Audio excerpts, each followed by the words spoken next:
We are. The Sisters of the Holy Fiber. My name is Devon. I'm also known as Rambunctiousky on Ravelry and Dynamic Devon on Instagram. And I'm Heather, also known as TinyKiwi, in a lot of places. So join us while we craft and chat, because this is episode something. Oh, good job. This is episode 63. Okay. It is August. It is hot. It is hot. Speaking of which, I should probably turn the fan down. But why? Boo.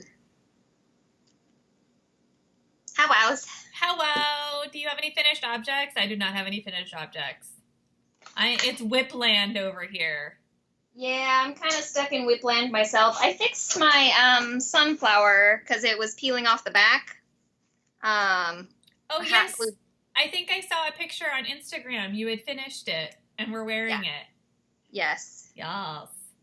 Yes. So here it is. And now it's Sunshiny Glory. And then I just hot glued a comb to the back, but because the felty backside was kind of loosely adhered, it was starting to peel up where I would push it into my hair. Mm-hmm. So I had to go in and hot glue the whole edge down again. Mm-hmm. But yeah, got that fixed. And then I've just been working on other ones. Again, it's mostly just whipsland for me too, so I don't think I got anything done. Even though, like, I took everything over to my friend's house and we crafted for I don't even know how long. I got this mostly done. I need to kind of tweak, and you can see. Pretty. I like that color. I got some of these zebra stuff. Oh, yeah. Here. And then it's got some little curly cues. Let me see if I can get it in camera. I got to kind of tweak them a little bit and glue them down a little bit more securely because this was just kind of really quickly tacked on the back because I was trying to get it done in a hurry. But that's the closest I've got to a finished object. Well, I wanted to show you before I forgot. This came up in my Instagram feed. I don't know if it's going to show up, but somebody made a cat sweater. It's a portrait of their cat. That's really cute. It is so freaking adorable. That is pretty cute. Not gonna lie. Mom was like, "Are you gonna make one?" No, not actually. So, my partner's friend is pregnant, and so I wanted to make a baby sweater. I've actually never made a baby sweater before. I don't know. Never, Are you sure? Never made one before. So, everybody's like, "Oh my gosh, they go so fast and they're tiny and quick," and I'm like, "It's going forever." Yeah, it's like, I just want it to be done because I have other things that I would rather be working on, but I need to like get this done because she's due like yesterday. Right. Yeah. So I wanted to try the pattern by Tin Can Knits called Flax FL Ax. And it's sized from newborn to adult. And it has this really interesting like garter stitch panel that goes down the length of the sleeve. It's really easy. It's a great first pattern. A lot of people knit it for their first sweater pattern. And it's a typical raglan construction. So this was my first go. This is Mrs. Crosby in train case. And it's like a teal color and it has speckles of purple. Very pretty. But it's kind of a thin yarn.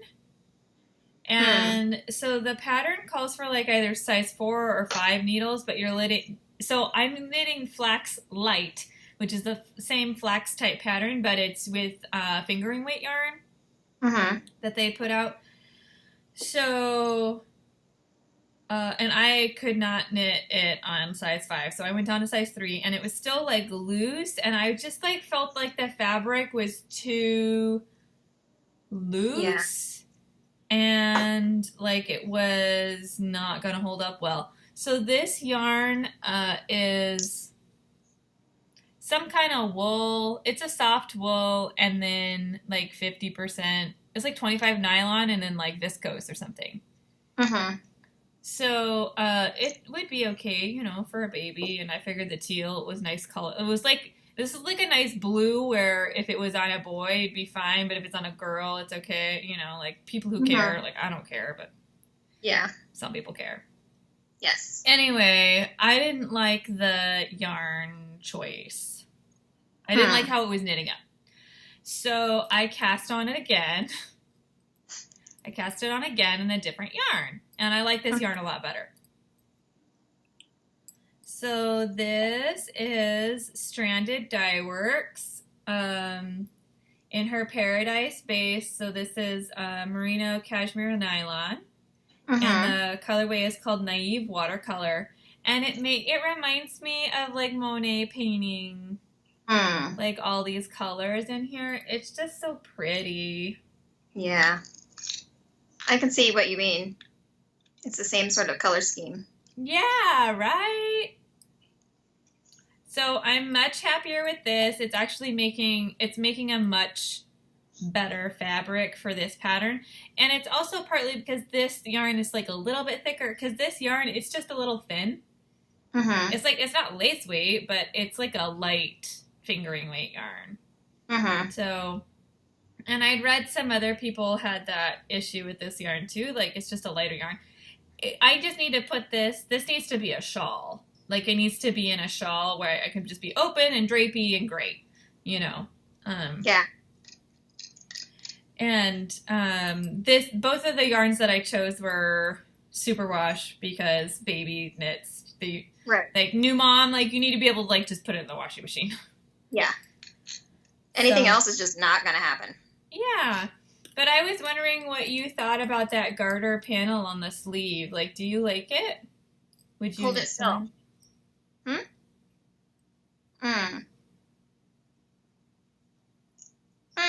I mean, it's good because it'll, you know, flex with baby fats, but other than that, it's not like particularly exciting. I think it's cool. I don't know. I like it. I like I don't know, I like the finished result of the fabric better when it's just stockinette. You know, it looks more Monet. I think one of the other reasons I wanted to do it is that it does help break up pooling if you have like little pieces of garter in between your stockinette. I almost forgot how much you hate pooling, and then I just remembered now. So carry on what you're doing, because, yeah. So I've been really happy that this yarn hasn't been pooling. Knock on wood. Because I'd start crying, I think, if it did. Yeah. But it's been really fun to knit and watch the colors go round and round. But yeah, I just really want it done. And it's taking an inordinate amount of time. I'm like, come on, baby sweater. Like, why is this taking so much longer than working on my other whip, which is my Glacier Tunic? Like, I can zip through these rounds and get an inch, like, in an hour. And, like, why does an inch take an hour? And this, like, long suffering over here. Yeah. What were you saying? It's chore knitting. Yeah. So, my Glacier Tunic has gotten some rows on it. It hasn't really gotten that much more since the last time you saw it.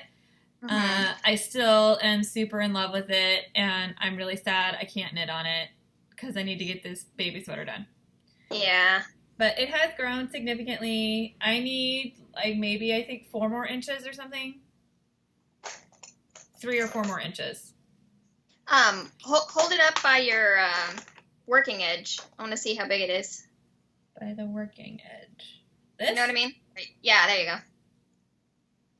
See, it looks good. I don't know. It looks like fabric. You're getting there. Good job. Yeah, I think exactly. I was like at 19 inches, not 3 inches in, because I think it was at 19 inches and like I need 21 and a half or something like that. And I did try it on again and it looks super cute. It fits great. Yay! So this is the Glacier Tunic. It's by Hohilo Catelli. I'm knitting it in Sanguine, Gryphon, Bugga, in the swift, long-winged Skimmer colorway. Yeah. Anyway, they're not around anymore, but Yeah. all the notes and stuff are in the little drop-down box below. If you're looking for anything we talk about. Yes. So those are all of my whips that I've been working on. I've been trying to really get this sweater done.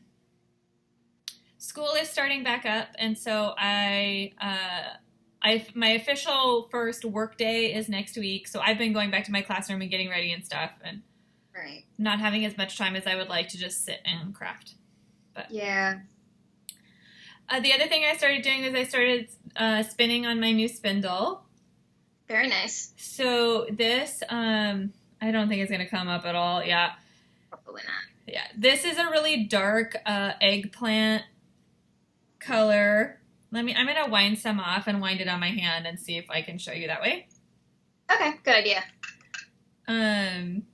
This is the Jerry Brock spindle that I got at SSK. Mm-hmm. And it spins like a dream, and I'm really having a lot of fun with it. There we go. That's a little better. Oh, yeah. Much better. Very So nice. You can see, like, I'm not very consistent, but I don't care. Just having fun. It's not too bad, though. It's usable. It is usable. Besides, you like craft yarn, so even if you screwed it up, you'd be in luck. Well, and I'm hoping that if, even if I I'm hoping that my slightly thick and thin, like, over, when I ply it, you know, it'll kind of even out. Right. That's what I'm hoping. Yeah. So, like, I'm not going to do a chain ply, because then it won't even out if I chain ply. So, I'll take your word for it. Surprisingly, I'm not the spinner of the family. And I don't know if I showed it this, but there's that little turtle in there. He's getting covered up by the yarn now. Yeah. How are you liking the spindle? Well enough to make it one of your major ones, or are you still feeling it out? Yeah, this is fully going to replace anything else I was using. Oh, cool. Yeah, it spins like a dream. It just, like, spins forever and ever. And then it's really well balanced, and it's got a really nice feel to it. So, cool. Yeah, for sure, I really like it.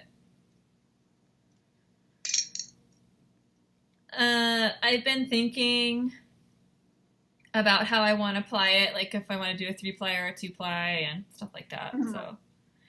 My idea is that I'm just gonna spin until I fill up the little, whatever these are called. Yeah, I know what you mean. Spindly bobbly doos on the bottom. Once I have the spindly bobbly doos full, then I'll take the little cop out and then do another one until I have 3 and then ply it together. So that's my idea. Is it a distaff? Don't quote me on it. I don't know what I'm talking about. Isn't that this part? This part? Oh, yeah. Yeah, that's true. So a whorl? The whorl. I don't know. Yes. Okay. I will take the whorl out. The whorl pieces. Yeah, I don't know. It's as good of a guess as any. Yeah. If you know spinning, tell us some terminology below. Yeah. And then we'll forget again, because we both have known this at some point, but you can try. I know, right? We try. We do want to learn. Yeah. So please do, if you know. So yeah, like, I don't really have too much other crafting to talk about, because I've been pretty monogamous on this baby sweater. Good job. I have been doing some Netflix and knitting to a show we've been talking about, Queer Eye. Mm-hmm. So Queer Eye is a remake of the show Queer Eye for the Straight Guy. So oh, God. When did that come out? Was that it was in the 2000? 90s at some point. Okay. Yeah, that sounds about right. I don't know. It's either late 90s or early 2000s, I think. Don't quote us on it. IMDb it if you're curious. So the remake, Netflix decided to relaunch the show and just call it Queer Eye, and that way they can do it for whoever they want. It doesn't have to be a straight guy. Yeah. So It's 5 gay guys driving around being fabulous, helping people out. The second season, sorry, what? They're just the best. Yeah. What do you like about them? Really their energy and how they, like, interact with each other, you know? And they're, I don't know. Occasionally something's a little problematic, but in general, I feel like the end result is always happy, you know? Because I get together with my friends and, you know, occasionally we'll catch up on it if we're all in the same room. Because we want to wait till everybody's together, you know? But we're not always available at the same time. So we've been getting through the episodes that way. But it's just fun, you know? And I feel like we probably cry just about once every episode, you know? So it's just the sweetest stuff. It really is. Yeah, and, so season 2 recently came out, and, like, that first episode, like, I was a little bit of a hot mess, like, blubbery. Yeah. Like, I had to stop knitting because, like, I couldn't see my knitting anymore, and... Yeah. We're always, like, and, like, trying to keep each other from crying. Like, no crying till the end. I could not hold it in with that episode. I just, like, cried through the whole thing. It was so sweet. Yeah.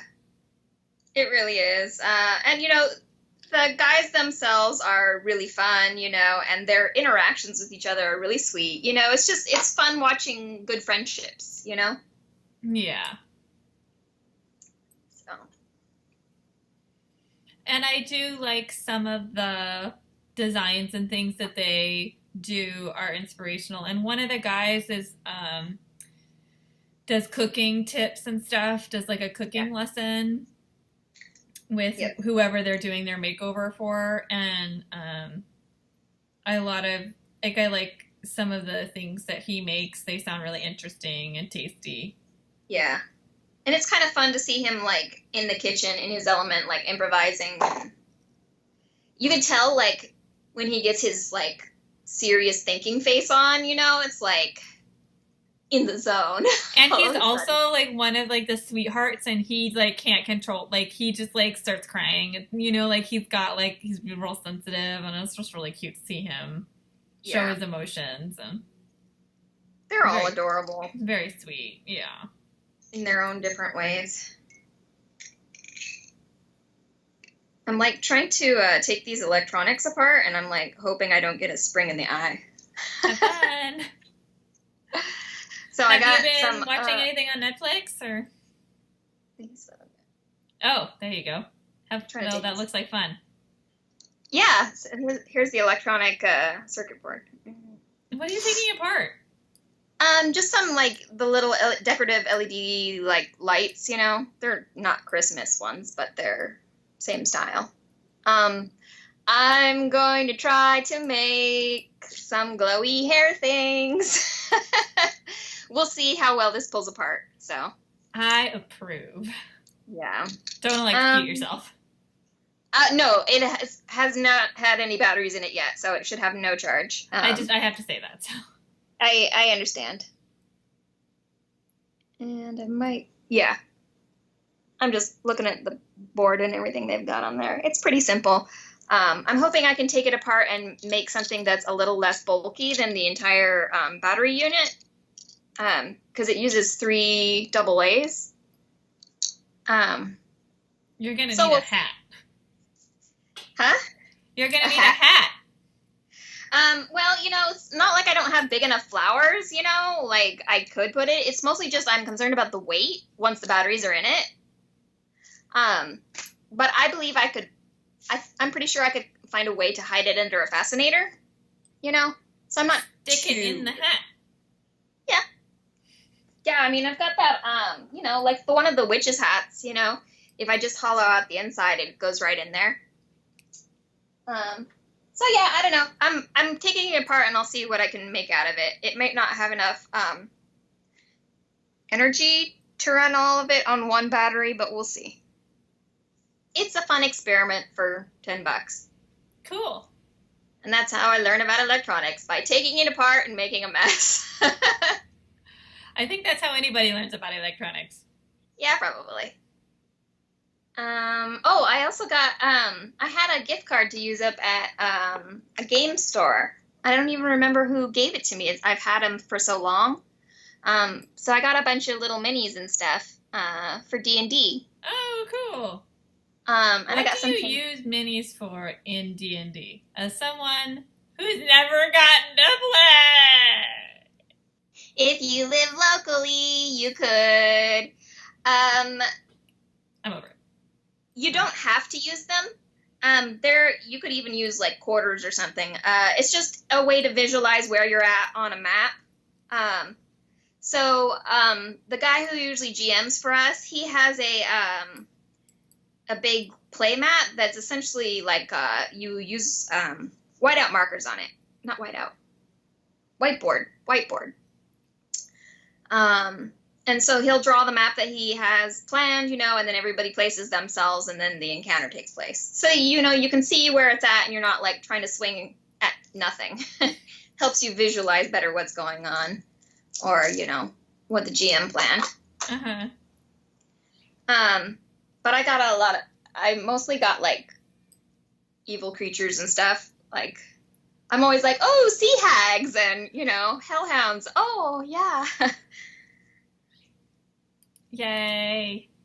But I have never painted my own before, so fingers crossed I can figure out what the heck I'm doing. So, so is your plan to paint them? Yep. I got some little paints. Oh, nice. So, I've still got to prime them and then get to painting. Most people don't like to do it because it's really fiddly work, you know? Sounds right up your alley. Yeah, and I'm like, oh, give it to me. I will paint it for you. You know, when you got the tiny brush with like one hair on it. Yes. Yay, painting tiny things. It sounds right. Yeah. Mm-hmm. Yeah. And I hope you make like the hag like unicorn barf colors because that would be amazing. Yeah. What I thought about doing was like, because a lot of the women and stuff, it's all boobs and butt. You know, so I'm like, I'm going to paint you like a little t-shirt. Cover you up, girl. Yeah. So that's my plan. We'll see. You should knit her a sweater.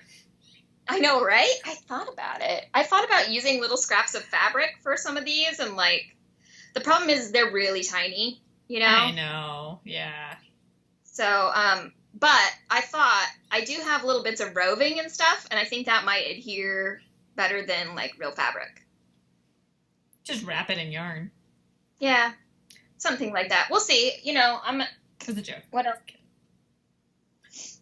Here you go, honey. I just put like a little flower, like cover her in a big flower. Yeah. But that's it. Oh, I forgot. I lied. I did have something that I finished. Yay! Look, it's cool. Oh, that's awesome. My Slytherin sister. I bedazzled my Luna Lovegood wand. So this was a present that I got. So now I have like an official HP, you know, wand. But of course, like, I had to make it my own. So I was like, okay, I'm going to bedazzle it. Why not? Of course. You know, so, and then they had a pack of like, it's really hard to get the lighting right. Sorry. The sun's going down and the light's weird. But they had a pack of green, black, and then sort of like a gray, green-gray, you know, flat-backed little plastic crystals. So I was like, oh, perfect, Slytherin colors already. So I just bought a pack of them. It was super tedious gluing all those on. but it's done. We'll see how well it holds up too, because the glue I used is essentially just Elmer's glue in a little tiny, needle point squirt bottle. So I'm not sure how well with sweaty hands and handling the stuff will stay on. And I'm not quite sure how to maybe put something over it to seal it. So again, not that important. It got done for the event. I've got a Harry Potter skate night coming up. So I'm trying to get something sort of Slytherin themed together for that.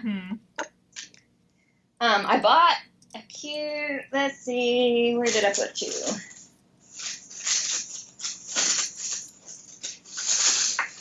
So I showed you that I had that,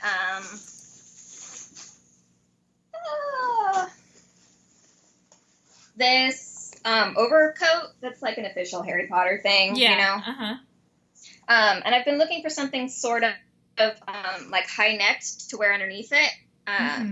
So then I went to the mall and I found this guy. Kind of hard to see, but oh, neat pattern. Yeah, exactly. It's already got kind of a sort of green and black and gray pattern, so I'm gonna chop it into a shirt, and because it's a dress, and I only need the shirt part, so we'll see. It's either that or this one. But they both look good underneath it, and they were both like, I don't know, $5 or something. So I was like, why not? So I'm putting that outfit together. We'll see what I can hack and slash to get it all done in time. When is your skate night? End of the month. Fun. It's their the last one they're holding, so I was like, I need to get on it and go because I've been wanting to go. It's been 20 years. It's crazy to me to think about. It's been 20 years since Harry Potter came out.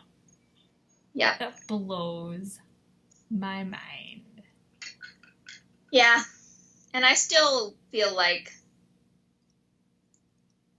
let me introduce you to so many other series that are so much better. Oh. But that's the librarian's daughter and me. Time after time. Yeah. Or like they always do, if you liked, you might like the Alana Trebon series. But yeah, it's pretty cool. If nothing else, it gives all of us nerds something to do with ourselves. Have you been reading? A little bit. I started. I haven't got very far, but Camp Austen, My Life as an Accidental Jane Austen Superfan. Who's the author? I don't remember what his name is. Ted Schieneman.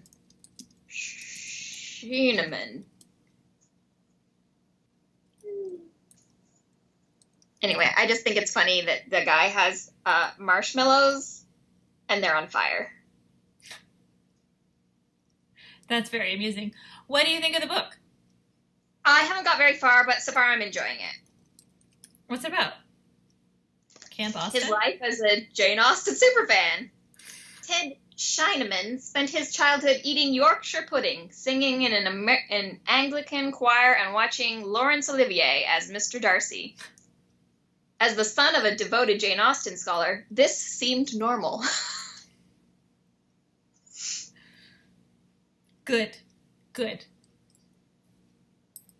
And then it goes on, but... Yeah. That sounds like fun. Yeah, I'm trying to look at all the other stuff, but that pretty much sums it up. Just about being obsessed with Jane Austen. Mm-hmm. So it's sort of anecdotal,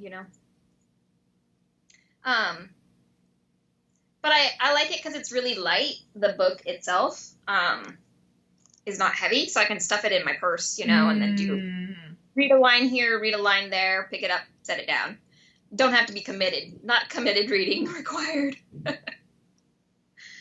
I haven't made any more progress on the cookbook acid, Yeah. salt, fat, etc. Mm-hmm.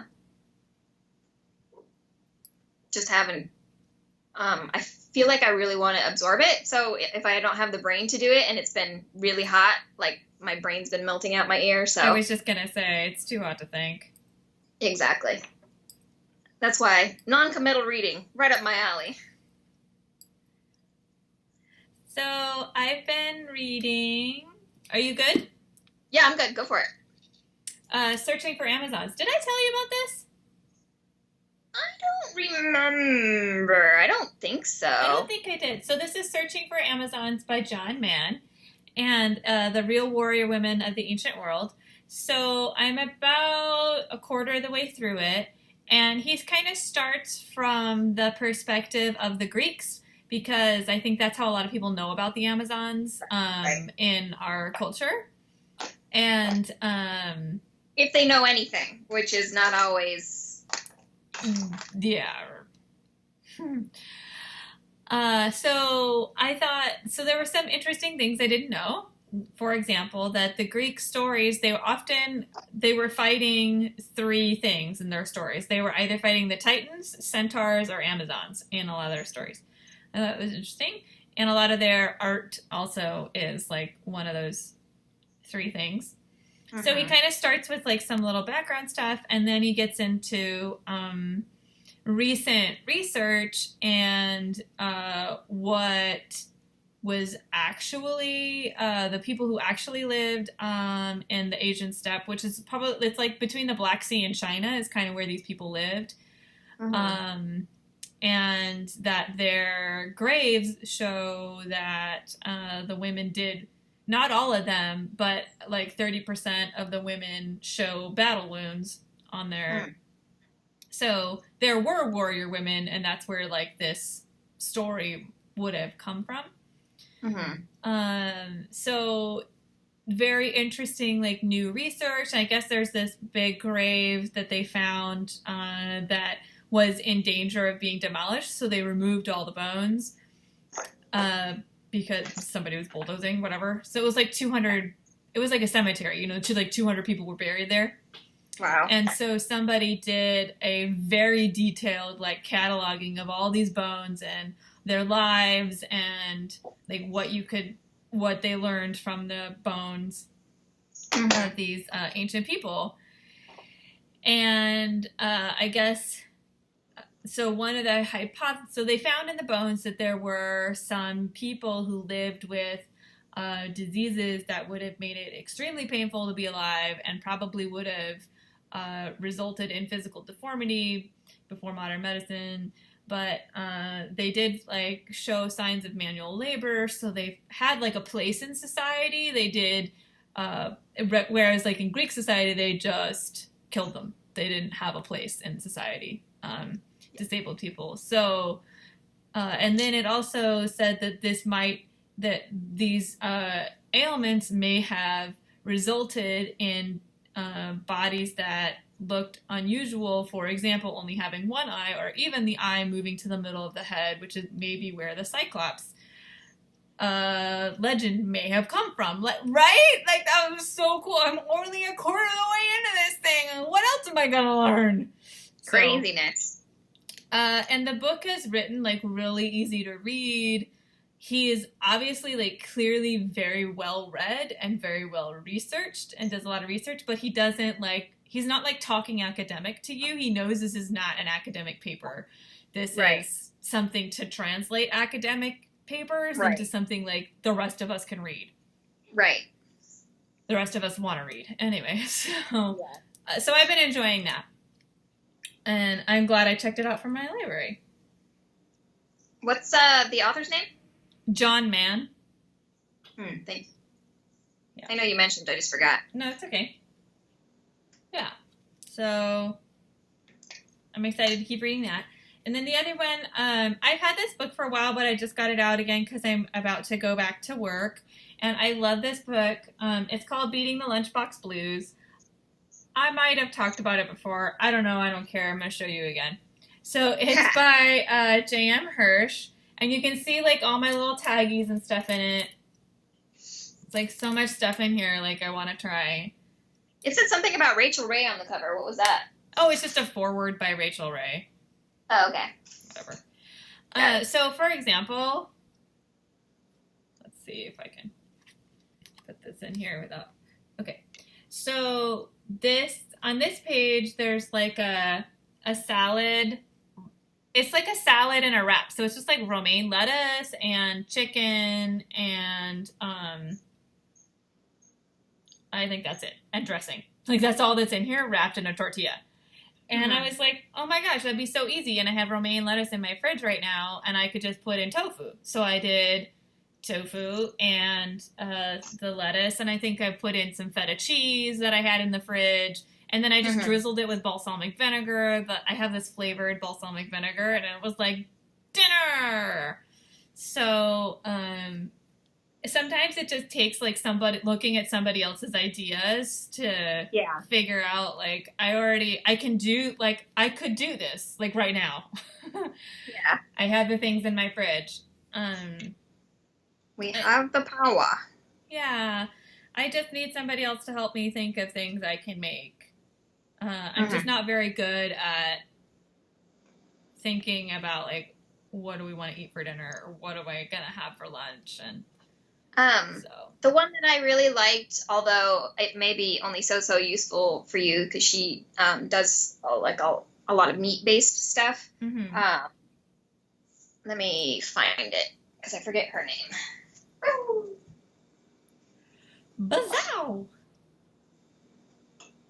Watch me knit. Yay! Makiko Ito is her name. The book is called The Just Bento Cookbook. Everyday lunches to go. But I love this show book. that up here so then I can type it in and I don't have to look it up later. Smart idea. Yay. Let me see if I can get it. Is it in focus? Bento Cookbook by Okay, good. Okay. I actually love this book so much that I covered it in the dust cover stuff when I was at the library. Because I was like, I'm keeping this book forever. Let me find here. Oh, I'm dropping things because I have recipes and stuff in there. But here's one of the lunch boxes, and it's stuff that's Soboro, I think. Yeah, Soboro Bento. It has 3 different kinds of this one's not a scramble, but one is like scrambled meat, one is a scrambled egg, and then it's like some kind of vegetable thing. Cool. This one says it's carrots.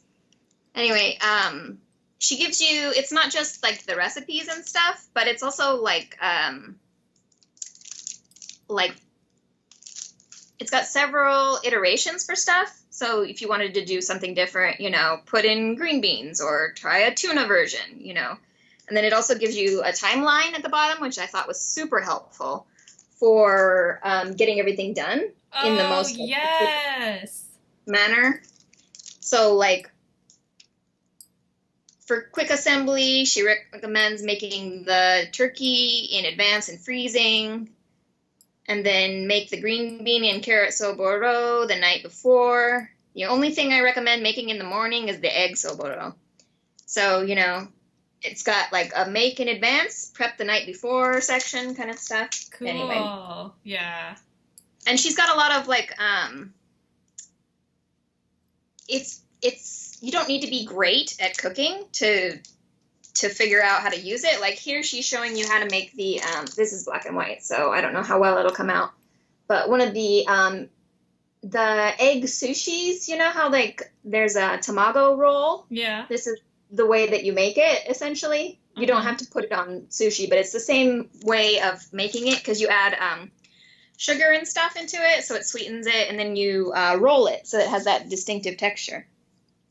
Yeah. Anyway, one of the things that you said about that book reminded me, because you were saying she shows you you can do this or you can do that or this. And that's one of the nice things about this book too, is that he has there are some recipes in here where it's called 1 dinner and 2 lunches. So there's enough it's kind of like, it's a recipe for a family of 4, but it like makes leftovers, and then then he shows on the following page like 2 different lunches that you can make from that one thing that you just made. So for example, like he's got a sloppy Joe recipe, and then the next day like you turn it into like a stew with some vegetable, or I would use vegetable bouillon, or you can turn it into chili by adding beans, so. Right. She does a lot of similar things where it's like, when you start with this, and then when you have leftovers from that, it rolls into this meal, that kind of stuff. Yeah. And then she also shows you how to make a meal planner. Sort of. Here's her little blowout example. I don't know how well it will show up because it's tiny, but and then how to make a shopping list and stuff on the bottom.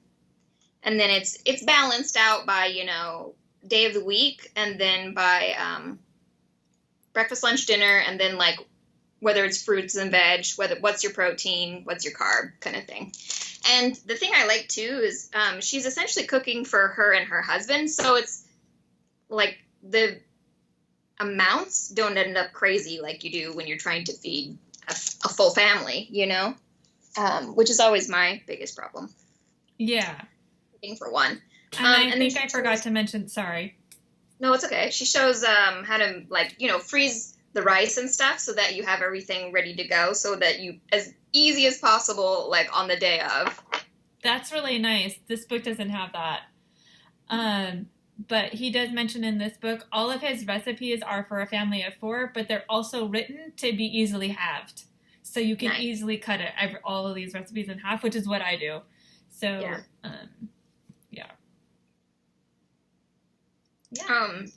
And she also talks a little bit about the,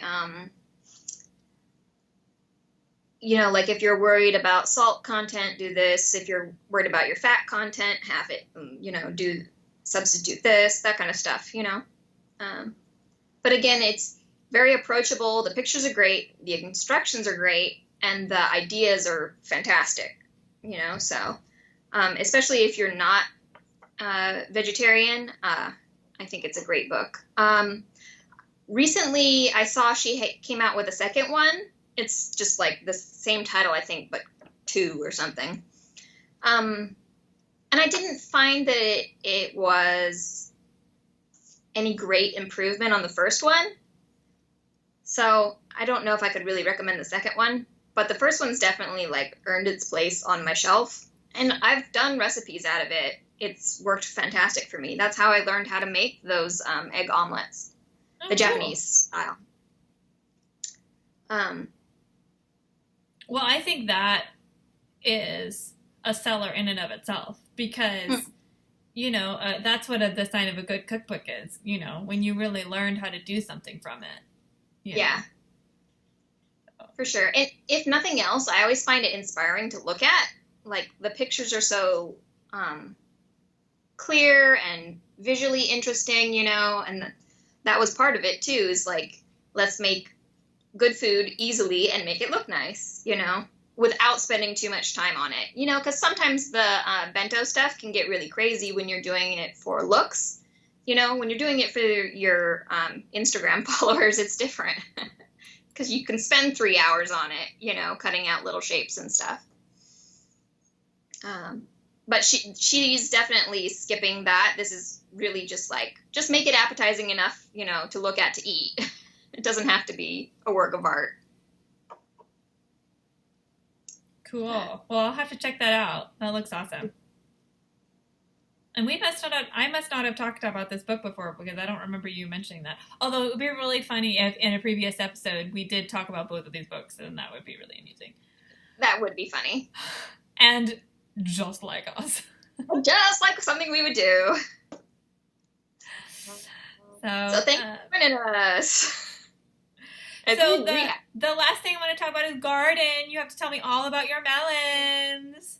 Yes. So I don't know how or why, because it feels like it's way too early, but my cantaloupe that I planted are already starting to flower, and they're 6 inches high. They're not even a full vine, but they're both cut. They both have put out flowers. The male flowers Grow that me come first. cantaloupe, grow me cantaloupe, I'm cantaloupe, cantaloupe, trying. oh my cantaloupe. So I had to make a note, about when they popped open. So thankfully I was watching because I don't always like babysit them. It's been so hot though. I've been worried about them making it. So from what I've read, the male flowers come first about a week ahead, and then the female flowers will come. So we'll see how that works out because I still feel like they bloomed way too fast, but it's been so hot. Maybe it's just like, yay. Maybe it's time to go. Yeah, because it's so hot. Maybe it triggered it. Yeah, I don't know. As long as you make me some fruit, I really don't care how you do it. So go for it, man. Eventually it's going to get too big to keep under the shade cloth though, and I'm like really worried about that because the leaves are so tasty if you're an insect. So we'll find out how well it works. Yeah. And the ones I transplanted, they're like barely hanging on to a wisp of life. Like, so they're not anywhere near on the same like place. Cause I replanted them and then one of the neighborhood cats dug in the planter. Yeah. Well, that potting soil, great for pooping in. So then I had to like figure out how am I gonna exclude cats from digging in this long enough for it to grow. Because I planted some shiso seeds around the transplants because I wasn't sure the transplants were going to take anyway. But they are tiny seeds. They are like specks. So when Lord the cat knows where yeah, when the cat dug in it, not going to happen. So I had to replant that and cover it up, and so we'll see how well that works out. Well, I found, what is this plant called? Agave? You like them? This is not a real agave. It's a smaller one. I don't remember. I don't remember anyway either. But they're the ones where like they make their babies like on their sides, and you can just like pop it off and put it in dirt and grow a new one. And so I was walking around my neighborhood, and he looked so cute. I had to take him home. He was on another plant at the time. So, and then my potting soil apparently has mushrooms in it because I'm growing mushrooms too. They're so cute. Okay, so I definitely like obviously need to repot this, but like I'm growing poisonous mushrooms in my house. Look. Yeah. Does it smell mushroomy? No. It smells like dirt. Okay. Well, mushrooms kind of smell like dirt too, but Excitamente! And then my other garden thing is, hey, so like tomatoes like water and fertilizer apparently, because my tomato plant is like back from the dead. I guess I just needed to like water it or something. Yeah. Who knew? It's making tomatoes. It's got 3 baby tomatoes on it. That's cute. I'm very excited. Yeah, it's an agave. Here's a agave attenuata. Oh, yeah. It's agave. It's not the same kind that you make tequila out of, but... Oh, okay. Can I make syrup out of it? No. Damn. I wouldn't do any of that. You might be able to. I don't recommend doing it because I don't know. All right. I'm just saying. Well, it's the same thing. There's different kinds of aloes, but the aloe that you smear on your skin is... like, sometimes people get the wrong kind, and then they have a skin reaction, because that's not the kind you're supposed to smear on your skin, so just know what you're buying before you do it. I don't know what you're talking about. Well, I think that's it. I don't have, do you have anything else? Nope. Okay, that's bye. it. Thanks for joining us. Bye. Bye.